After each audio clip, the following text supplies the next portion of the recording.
Welcome to We Have Ways of Making You Talk with me, Al Murray, and James Holland. And our Battle of Britain series continues. Episode 5, Black Saturday, clues in the name. I mean, the thing is, James, let's be honest now.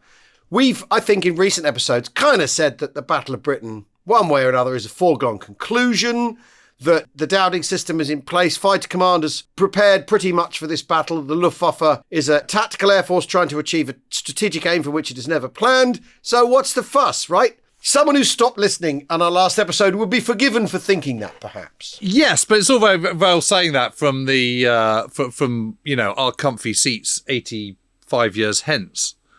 But it certainly didn't seem like that at the time. And also, the great thing about history is that you can tell the story from both sides. But obviously, in 1940, Park and his immediate boss, Commander-in-Chief of Fighter Command, Air Chief Marshal Sir Hugh Dowding, can't. No. So they can only see what's in front of them. And of course there's going to be crises because German planes are flying over southern England. They're attacking regularly. Airfields are starting to look a bit of a shambles. Pilots are being shot down. And they've got a pretty good idea of what the Germans have got. But it's not a complete picture by any stretch of the imagination. And this is a life and death situation. The stake of not just of Britain, but the whole free world lies in their hands. And I'd be a little bit worried if he wasn't feeling a little bit worried. if he sort of thinks it's all a breeze, you'd think, oh. So we left episode 4 with a very heavy day's fighting on the 25th of August. And we talked about Experten and the difference between German aces and the idea of the RAF and how it wanted to encourage a team effort. The Luftwaffe, for all of its culture and all its way, that the core part of it is it keeps changing tactics. The key thing to understanding what the Luftwaffe's doing during the Battle of Britain is groping around looking for answers, isn't it? Yeah. And this is because, just to reiterate, they're not designed for this. They are designed primarily as a tactical air force, one to support ground troops. And suddenly they're being given a completely different role. Their intelligence on their enemy is terrible. They don't really know what they're doing. This is completely new ground because air power is new ground. They're making it up as they go along. And their commander-in-chief is someone who is spectacularly ill-suited to the tasks that he's been given. And this is, of course, Reichsmarschall Hermann Göring. Yeah. And yes, he might have been a jolly good fighter commander of a squadron back in 1918. But that doesn't really qualify you for the top job. And he's getting frustrated because hubris and arrogance and bad intelligence and overconfidence had suggested that the RAF could be destroyed in 3 days, but let's give it 4 just for luck. And they've got nowhere near. And it's absolutely clear that here they are, end of August, beginning of September. They're losing lots of planes. They're losing lots of pilots. They don't have home advantage. Things aren't going according to plan. Pressure is mounting for Sea Lion and a decisive action that will see the end of the British effort in the Second World War or in the current conflict as it's seen. And Göring is kind of starting to scratch his head a little bit, isn't he? And think, oh, what can I do? Because his subordinate commanders don't seem to have the answers either. The fact is, the people below him have come up with some solutions, haven't they? So General Lurzer in Flieger Corps 2, he thinks that the way to crack the nut is to confuse the British RDF system, the early warning system. So they've at least got a measure of the fact they are being intercepted and met, haven't they? They've learned that lesson. Yeah. And so Lurzer's view is what you're going to have to do, and this is all at the same time while Göring is interfering again with how fighter escorts should work. Lurzer says, look, what we're going to do is send up loads of people, loads of feint attacks, and the British won't know what's what. He's absolutely right, by the way. Yeah, Lurzer's got this dead right, hasn't he? The big problem is, though, I mean, that is unquestionably the right tactics, but they don't have enough aircraft to do that. That's the problem. They can do lots of little raids and confuse the radar system, but they haven't got enough to then decisively attack the RAF, because by splitting up their own numbers, they're then attacking in penny packets, which then makes them vulnerable to counterattack by the squadrons. Suddenly, the squadrons aren't attacking formations of 200; they're attacking formations of 12 or 15 or whatever, and that's not the kind of overwhelming outnumbering that the Germans require. They don't have enough to do what they want to do. So whatever tactics you come up with, it doesn't get away from the problem that you're not producing enough aircraft at this point. Yeah. You haven't got enough pilots being processed, and you haven't got enough aircraft en masse to be able to do what you need to do. But the thing is about doing these sort of multiple raids and attacking lots of different targets at once, that does make it a nightmare for Park and his ground controllers, because they don't know which ones to go for. And this is why you have this preponderance of what's known as X-raids in people's logbooks. X-raids are where you're directed towards something which then turns out to be nothing. Or, and it probably was a single Junkers 88 or something, but it disappeared in Clown and then bugged off home. And so it's come to nothing. And what Park doesn't want is he wants when his pilots are flying, he wants it to count.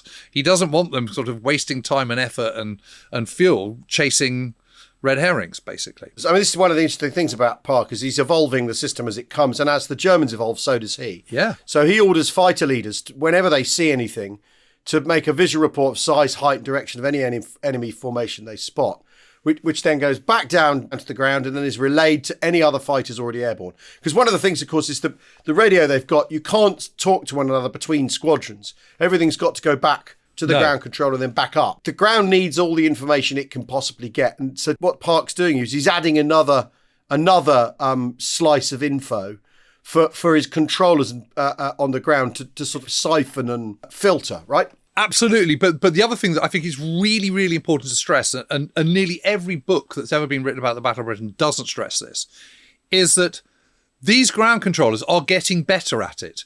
The people manning the cathode ray tubes at radar stations are getting better at it. The plotters on the ground are getting, overlooking the map table, are getting better at it.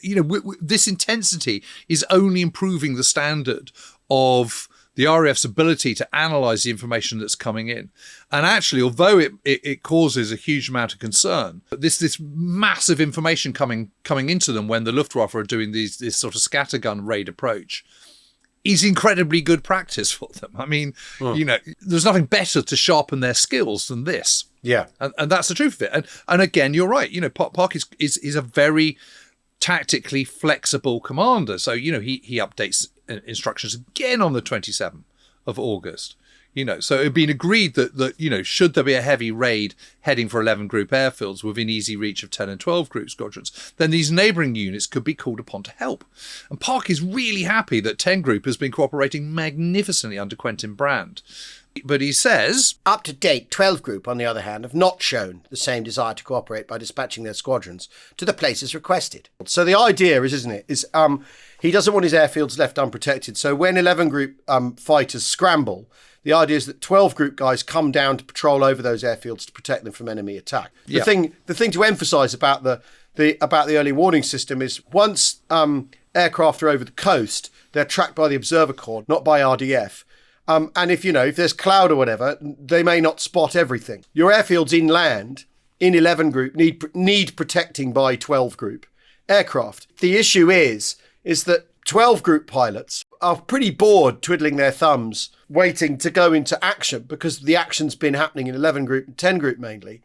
And they're so frustrated to get into action that what you end up with is a situation where they are not going where they're directed, which is kind of unbelievable. And interestingly, not so consequential for the Battle of Britain, but hugely consequential for the RAF and the campaign it fights the following year, which is one of the interesting things about it, is in the story of the Battle of Britain, you can't get bogged down in it, but it's hugely consequential. It really is for the entire air war. But the point is, by the last few days of August and the beginning of September, those airfields in 11 group are really taking a hammering. And I've always been quite sort of smug about this and said, they had scalpings, they just filled in the potholes and, the craters and kind of cracked on, and all of which is unquestionably true. And they had put in quite a lot of contingency. So there are backup control rooms and all the rest of it. But make no mistake, these places are getting absolutely hammered. And it's not good for anybody on the ground, whether you be a pilot or whether you be ground crew or whether you be part of the operations team, to have bombers coming over and strafing your airfield and dropping bombs willy-nilly and all the rest of it. And, one example is Biggin Hill, which is possibly one of the most famous fighter command airfields. So on the 28th of August, 32 Squadron bid farewell to Biggin Hill, having been stationed there for 8 years. Isn't that amazing? But the interesting thing is that 32 Squadron actually escapes the worst of the raids on Biggin Hill. But the Luftwaffe is still hitting coastal command stations, but more and more 11 Group airfields are getting plastered. Don't forget, the single pilot has a vast number of people who get him into the sky. If you're taking that kind of ground crew loss on a frontline station, that can really affect things. Anyway, 31st of August, the Germans are back, causing further and extensive damage to hangars and buildings, including the operations block, officers' mess, officers' married quarters. Same day, Croydon and Hornchurch, which are comparatively nearby, are also heavily attacked. In fact, 31st of August is Fighter Command's worst day. It's not a well-known day, maybe for that reason, in the kind of sort of historiography of the Battle of Britain. But 41 aircraft are destroyed, 9 pilots killed in action. Now, when you're talking about the kind of sort of huge numbers of the Eastern Front or even later battles in Northwest Europe, what's 9 pilots? But you have to remember that if you're repeating that every single day, that attrition rate soon starts to be felt. It's the one day in the whole battle where more British planes are downed than German. And the numbers in those cases speak for themselves, isn't it? Because the RAF lose 41 planes, the Luftwaffe lose 39. The RAF lose 9 crew, the Luftwaffe 21 crew. They might be winning in terms of airframes that day, the Luftwaffe, but they're still losing in terms of personnel. But my point is that this is the background to the crisis that Dowding, Lovell, his deputy, and Park start to feel around this time. As August gives way to September, there is a real kind of yikes moment, where people are kind of thinking, where Dowding and co are thinking, can we hang on? This rate, this intensity of air fighting, how long can we kind of keep going? And in the last week of August, Fighter Command loses 64 pilots killed in action and 81 wounded in action.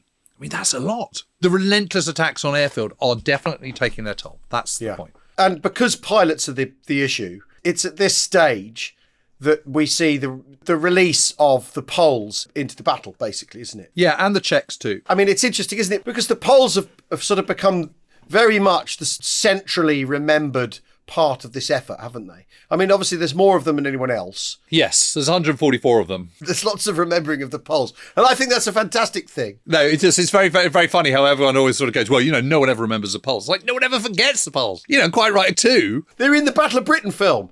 So they were definitely there. They're in the thing that everyone has seen about the Battle of Britain. But the real focus is also on 303 Kosciuszko Squadron. And the reason it's on 303 is because they end up being the top scoring squadron in the Battle of Britain, but also because they're in 11 Group, whereas the Czechs and the other Polish squadron, 302, is in 12 Group, which, as we've already mentioned, aren't quite so in the action. Actually, 302 Squadron at Duxford are into the fray before 303 Squadron. But as we kind of mentioned before, there is a very good reason that you don't put the Poles in beforehand, because the cockpit's a different layout to the Polish ones, and because they don't speak English for the most part. And if you don't speak English, you can't go into a coordinated system like the Dowding system. What they have been doing since, I think, around the 20th of August is they have been allowed to do patrol work over airfields. And then on the 30th of August, a startling opportunity arrives because they're patrolling at 10,000 feet at around 4:15 p.m. when flying officer Ludwig Paszkiewicz suddenly spots a large formation of bombers and fighters above them. But although he warned his flight commander, Boozy Kellett, because they had English flight commanders and squadron leader, he didn't bother respond. So Paszkiewicz decides to break formation anyway and chases after a Zerstörer, an Me-110, close to almost collision point, and then opens fire, and the Me-110 bursts into flames and spins to the ground, where it explodes in a ball of flames. Returning to Northolt, he performs a victory roll over the airfield and lands. He's immediately called in to see Group Captain Vincent, who is the station commander at Northolt, who raps him on the knuckles and emphatically reprimands him, but then at the same time is congratulated for scoring the squadron's first kill. The backdrop is this mounting pressure. 10 Group, we haven't really talked about them much as an issue. Yes, because we've talked about Beaumont and 87 Squadron, haven't we? And we've talked about 609 Squadron and David Crook and so on. But basically, 11 Group are under this intense pressure. But running these sorties is also great pressure on the Germans themselves. On the 28th of August, for instance, Siegfried Bethke in JG2, they moved to the Belgian border close to Dunkirk. Their first and second group are basing themselves at Mardyk, while 3 JG2 go to Octeville. Bethke flies 3 operational sorties on the 30th of August. You think about the personal strain of getting into that aeroplane every time. And they know by now, by this stage of the Battle of Britain, that they are going to be met, that there will be a reception party for them. So he's under a great deal of strain. And he says the British fighter pilots might not have been the finest shots, but those brothers are good. Nice tactics. He likes their flying tactics. But also, what did that say about how the Germans' attitude? I mean, Knights of the Sky and all the rest of it. I mean, it's absolutely part of their DNA, isn't it? Yeah. Well, at least that's in his diary from the time. But you know what I mean? Rather than after the war, he's going, yeah, we were just chivalrous Knights of the Sky. Nothing to do with us. All the unpleasantness and so on. And the next day, he flies another 3 sorties on the 31st. 2 on September the 1st, another 2 on September the 2nd. That's got to wear a man out. Oh, it's completely relentless. But also, just by the way, I mean, all these guys like Bethke, they've been flying throughout the French campaign as well. So exactly. They have been on the go since the 10th of May, with no leave. They might have a day off, but there's no leave. It has been utterly relentless. By the end of August, Fighter Command has 1,100 pilots. The Luftwaffe is down to 735 operational fighter pilots. And they're the attackers. What's it, 3 to 1? 3 to 1? Yeah, exactly. To achieve what they need to achieve, they need all their bombers and they need 3,300 fighter pilots. It's not just so you can't just look at this and go, well, they're operating an average of sort of 2.5 to 1, aircraft superiority. It doesn't work like that. You need 3 to 1 advantage in fighter planes escorting the bombers. Bethke, as well as his 2 sorties on the September the 2nd, he's awarded the Iron Cross First Class. What he says in his diary is really revelatory, isn't it, Jim? Yeah, he goes, I will never get that far. At least not against the English fighters. We can almost never surprise them. They're always inferior in numbers because we never fly in a force less than a grouper. However, a grouper should be 50 planes. I only have 5 planes here. The other Staffeln only have 6 to 7 machines at the moment. This is, I think, a really massive revelation. This is not how we picture the Battle of Britain, these sort of yellow-nosed bastards coming over and all the rest of it. To kind of underline the point, these Staffeln squadrons should have 12, as an establishment. And here they are with 6 and 5 and all the rest of it. And they're operating it as a group. Instead of having 36 planes in your group, you've got 15 or 16, or 18 or whatever. Yeah. Don't you remember what Goering said? He said, I want one grouper kind of, doing the top cover, another one close escorting the bombers, another one kind of sort of medium bombers protecting the 110s or whatever. I mean, it's just not enough. Because the Luftwaffe's tilted to the Experten, as new airframes come in, they're given to the experienced pilots, which means the new guys don't get any experience, which means you're simultaneously amplifying the experienced guys, putting them at greater risk because they're always flying, of course. You're amplifying them. And they're mentally and physically getting exhausted. And diminishing the people with no experience as well and making their lives more difficult, more dangerous. The way this works, you're going to wear out the aces, as Fighter Command is capable of shooting down Experten, perfectly capable, because they don't know. They're just ME-109s when they run into them. But the least experienced pilots are getting less experience as a result of the more experience. That is only going to amplify their problems, isn't it? Well, yes, and they've only got 700 pilots left, and that very low rate of planes that Siegfried Bethke's talking about is replicated everywhere. Adolf Galland, he's worried about the new pilots and the lack of training they're getting. But what he's really worried about is he wants more experienced pilots. That's what he wants. Milk comes to see him on the 22nd of August and he asks for 30 more experienced pilots. I mean, how? There's a magic wand involved in that particular conversation, isn't there? On the 31st, Galland only manages to get enough aircraft into the air for two missions and 1 free hunt, as they call it, over England. And then later in the day, he's rung up by Yafu 2 asking for another sortie, an unscheduled sortie. That means all 3 Gruppen have to go for a 4th mission in one day. I mean, this is... Just imagine the nervous state you'd be in. Getting that plane the 4th time, thinking, I've got this far today. So the interesting thing is that by this stage, the RAF Fighter Command, pilots are now automatically given 48 hours every 2 weeks, 48 hours off, and we're rotated out of the front line usually after 3 weeks. Yeah. And there is just no reciprocal respite for the Luftwaffe fighter pilots at all. Obviously, it's completely different flying over your own country rather than from a newly occupied territory. And the stress and strain of keeping up that level of intense air fighting is absolutely immense. And as well as flying over southern England 3 or 4 times a day, they're also expected to regularly write up and discuss stuff and all the rest of it. And of course, they're being bombed themselves by marauding Blenheims. Siegfried Becker in JG2 and his fellows are shaken when a Blenheim comes over early and drops a number of bombs over them. As Hans Eckhard Bob says, there's another meaning to canal crank, which is not just a sickness to try and get a Knight's Cross. It also means your nerves are shot and you simply cannot fly anymore. Ulrich Steinhilper, who's at Cockell, he notes that the debates are getting more heated and tempers are fraying. And there is a question of the suicide rate amongst pilots ticking up during this time. But we need to return for part 2, as we will enter what is supposed to be the last phase of the Battle of Britain. But as ever, we move the start date, Jim, so we can decide when the last phase is. At our leisure. Yeah, it's got a little way to go yet. Excellent. We'll see you after the break.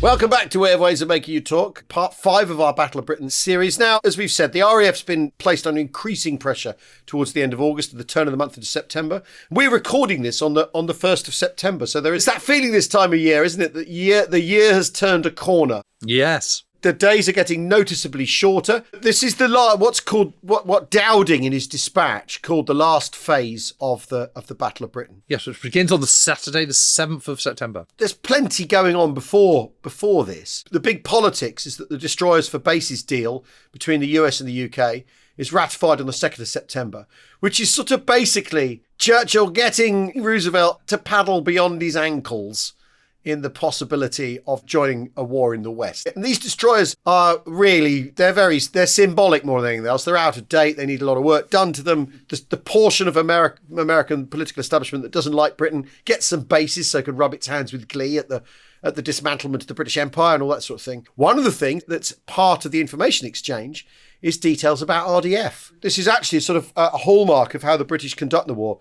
The tech, whatever you want to know, we'll share it with you. That goes on into other things like tube alloys, which becomes the atomic bomb. But Sea Lion is still being simmered on a pot, isn't it, at this point? Which is one of the interesting things. Sea Lion is one of those things. It's so often dismissed in hindsight, isn't it? Well, that never worked. They weren't really very serious.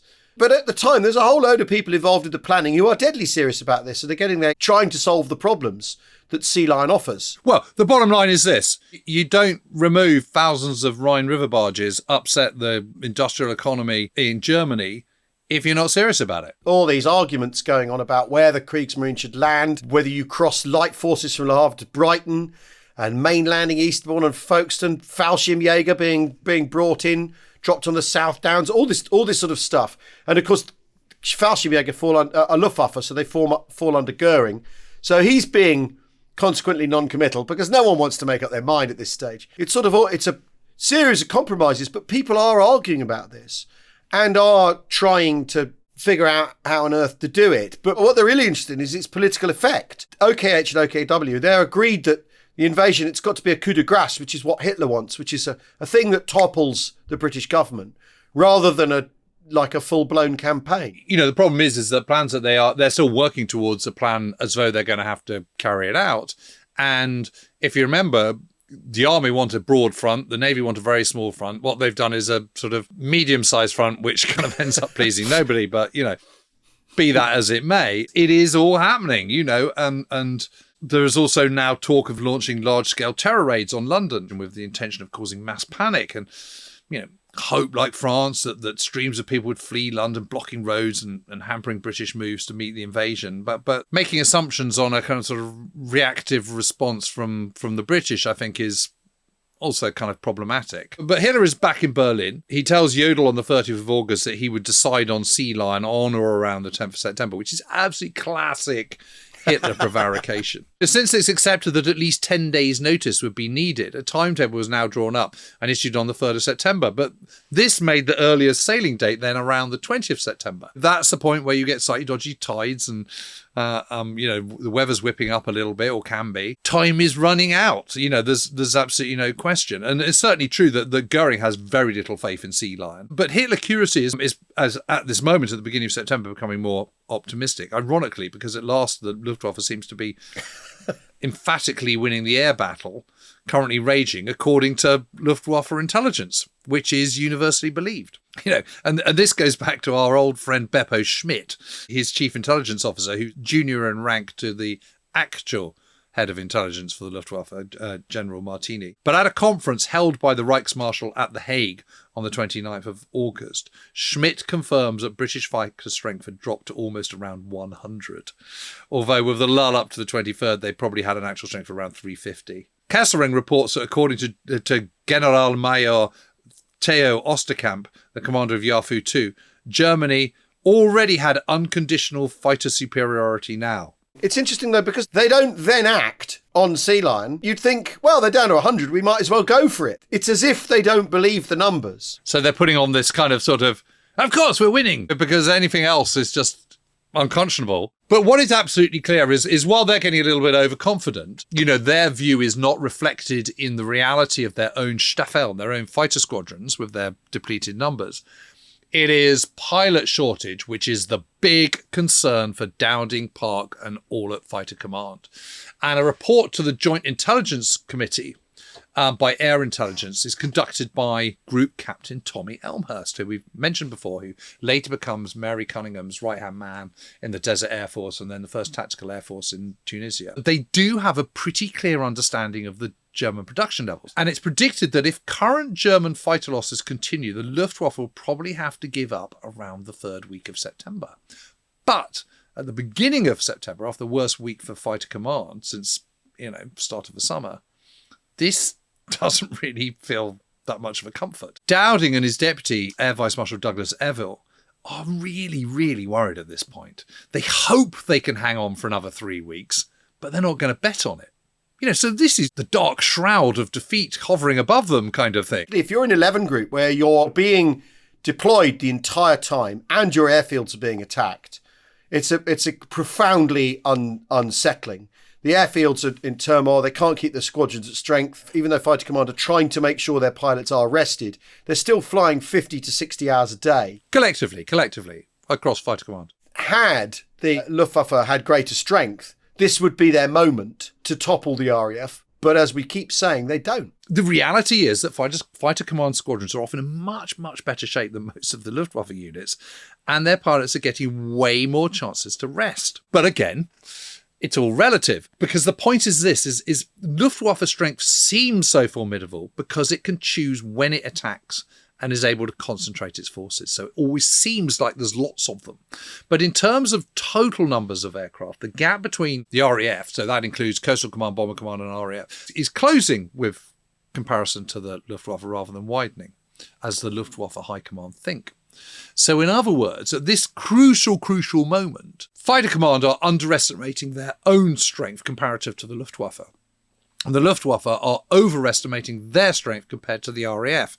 And in one case, the former case, that's no bad thing at this stage of a battle. In the case of Luftwaffe, that's a terrible mistake to be making. And, obviously, hypothetically, the RAF could also have mounted a 1,000 aircraft raid if they wanted to on the Pas-de-Calais. They could have amassed 450 bombers, 500 bombers and 700 fighter planes to go over in a huge, great display of strength. Logistically, this would have been impossible. But, it is interesting to think what the Luftwaffe or the Germans might have made of that had they done it. And, of course, all of this is just not the point if you're doubting Eville or Park. To them, it feels very clear that they've reached a crisis point. There's no obvious let-up in enemy raids on the plotting tables at Bentley Priory and Uxbridge. Photographs by Coastal Command and reports by Bomber Command's Blenheims warns of, a warning of huge concentrations of barges and ships suddenly filling the harbours all the way from Holland to the ports of Holland to Le Havre. From further photos of continental ports and photos from northern France show that the build-up of Luftwaffe and army units suggests that the big hammer blow is coming.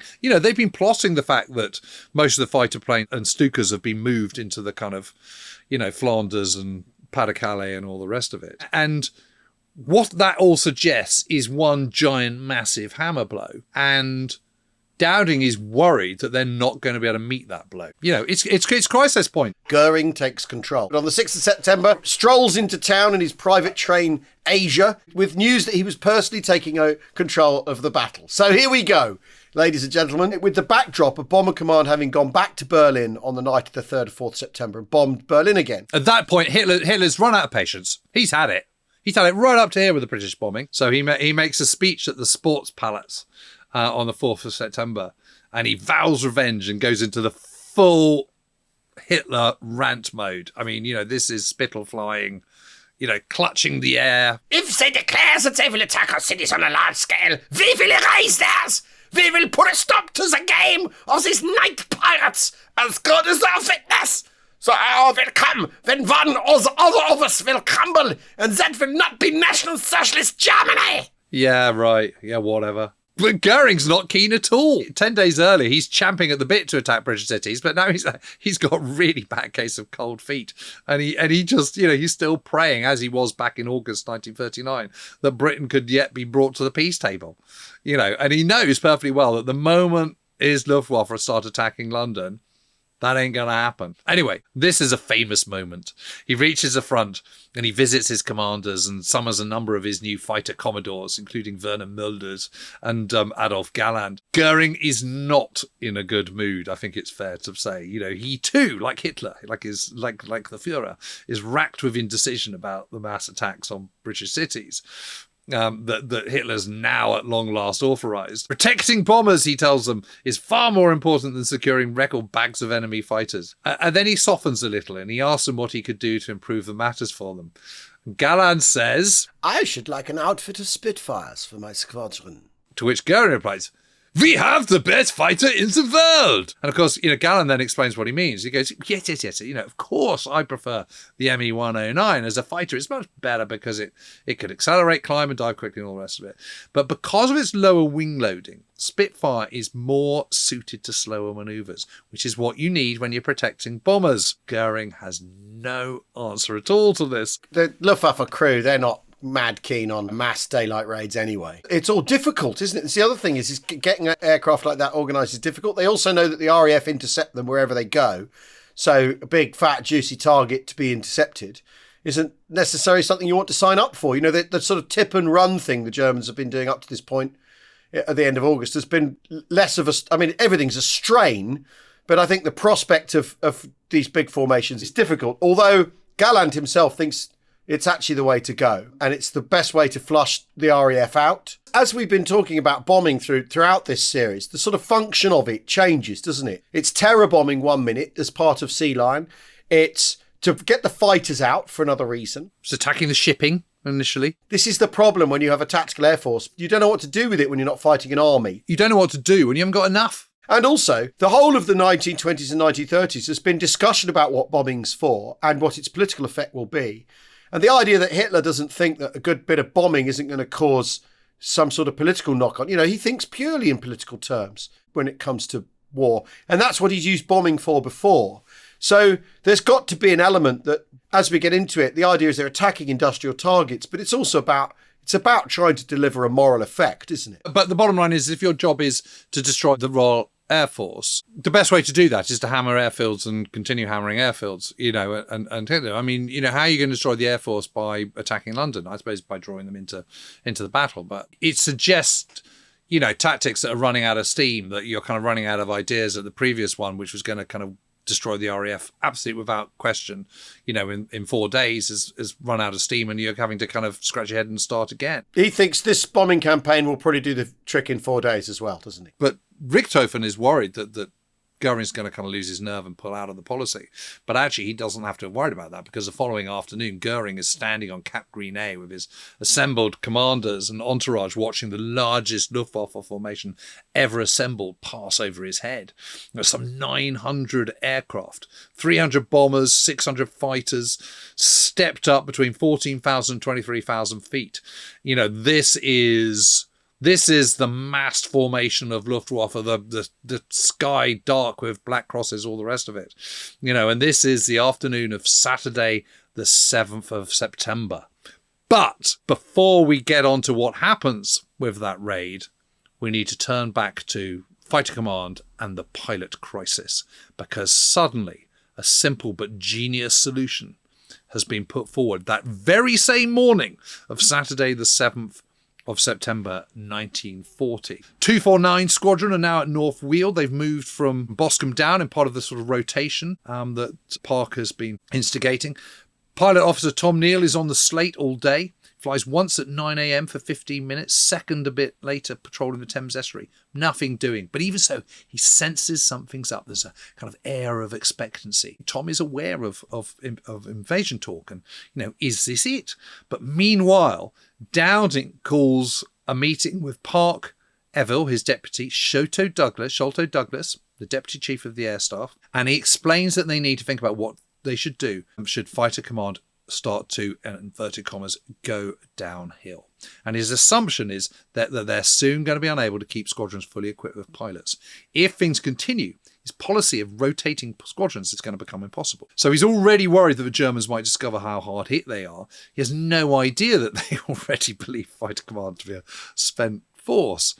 So he suggests keeping 11 Group at full strength come what may, but is unable to increase the numbers of squadrons in the southeast because of the damage to airfields and the limited number of existing airfields that are functional, and other logistical issues of maintenance and airfield protection and infrastructure. But what he does think he might have to do is withdraw pilots from other squadrons elsewhere in the country to reinforce. And that's something that he doesn't want to keep, because he wants to keep his balance. He wants to keep Fighter Command through the whole of southwest England, central England, northern England and Scotland and all the rest of it. So that's his dilemma. And so he suggests keeping 11 Group at full strength come what may, but maybe not the rest of Fighter Command. That's interesting, isn't it? Because Sholto Douglas, and we will encounter Sholto Douglas in our bonus episode regarding big wings and so on. He's an opponent of Dowding and has been pre-war. They're in different camps within the RAF, and he thinks that Dowding's being too pessimistic. He's got pilot figures from Training Command that suggest they've got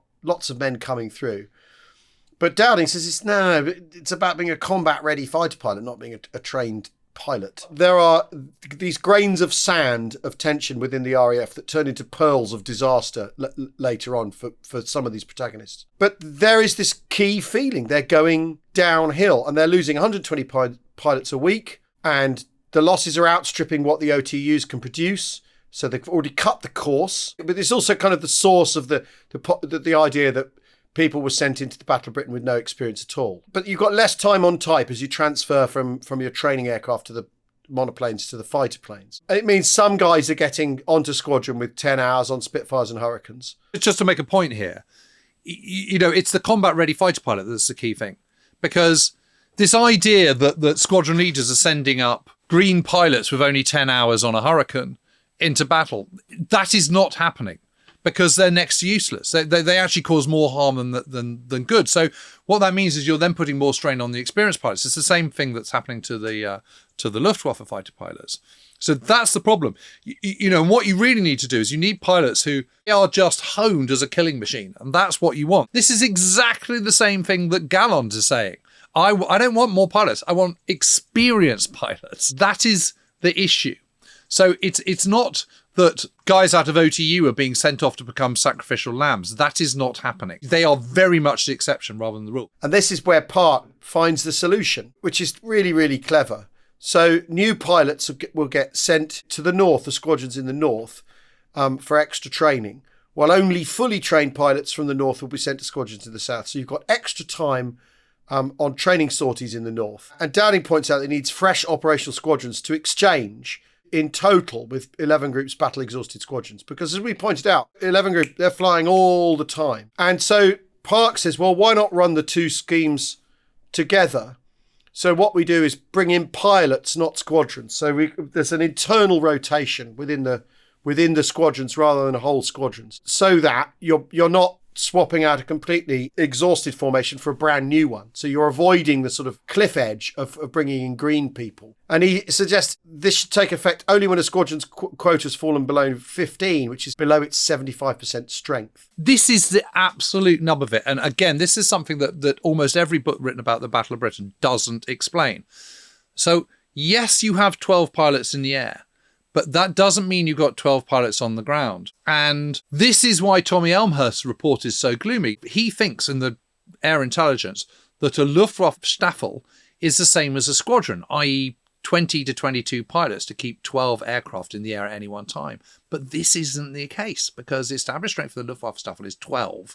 And they rarely have that strong, even when they are, inverted commas, full strength. It's usually sort of 10 or 9 or something. Well, and with the battle going on even lower. But the problem is no one actually knows what the figures of how many pilots there were because of what a true established strength was, because it wasn't written down. So the only way you can find out what true pilot strength is by looking at the operational records books, which is the squadron diaries. And what's really interesting is that 609 Squadron on the 31st of August has 19 pilots. And 92 Squadron, who by the 14th, 15th September are up at Biggin Hill and are being absolutely pasted every single day, they've got 17 pilots. So that is getting closer to that 75% strength. So in other words, Dowding, Eval and Park are absolutely right to be worried about things, but they don't need to be as worried as they are, because actually they've got much more contingency than they think you have. But anyway, be that as it may, all of them, including Sholto Douglas, are unanimously agreed to Park's proposal, and from now on, squadrons are given categorisation. Class A, and these are squadrons in 11 group and some in 10 and 12 group, like 609 and 87 squadrons, for example, which are fully operational and have their quota of 16 or more combat-ready pilots. Class B are squadrons who would contain up to 6 non-operational pilots in a quota of 16. And Class C are squadrons that would retain at least 3 fully operational experienced pilots. And most Class C squadrons would be in 13 group up in the north, well, although there would also be some in 10 and 12 groups too. What that means is your Class C can then build up hours with the help of the experienced pilots. And when they're ready, as a whole squadron, they can then be moved. And the great thing about this, because of the flexibility of the Dowding system, this can be put in place immediately. And so it is. Well, I think it's fair to say, we are now into the last phase of the Battle of Britain, as Hugh Dowding puts it. They've solved their pilot crisis, or they've addressed it at least. The Luftwaffe isn't doing such a thing and is girding its loins for yet another one last heave to overpower the Royal Air Force. And in our next episode, we will get you to Battle of Britain Day, Sunday the 15th of September, and what is regarded as the climactic moment of the Battle of Britain. Thanks for listening. Cheerio. Cheerio.